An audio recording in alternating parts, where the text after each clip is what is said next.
而家呢一個階段一定係我成個人生最開心嘅階段嚟。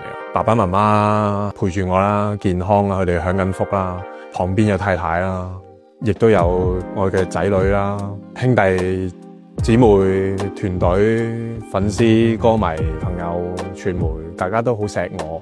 我自己亦都仲係好有衝勁去做每樣嘢。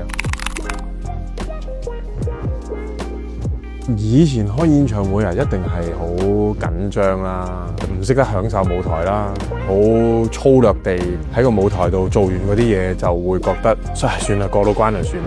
而家做得好係一個基本，俾到嘢觀眾，大家係一齊去共同去創造一啲屬於我哋嘅回憶。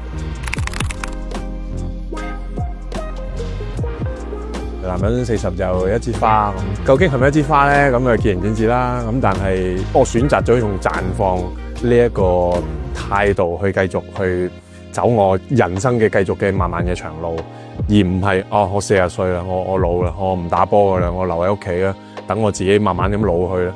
Depends on 一個人究竟係用咩態度去繼續展現自己嘅人生。我每日6點鐘都要起身，然後同佢哋一齊起身刷牙、食早餐，同佢哋行一段路，行去搭車嘅地方，然後送佢哋上校巴。唔單止佢哋會好見到佢哋個樣好開心，我自己都會好開心。陪伴佢成長，定係真係同佢一齊成長係有分別嘅。我會選擇後者，真係參與同佢哋喺個公園度玩啊，碌下地啊，屋企玩下啲無聊嘅遊戲啊。對於小朋友嚟講，呢一樣嘢先係最重要嘅價值啊！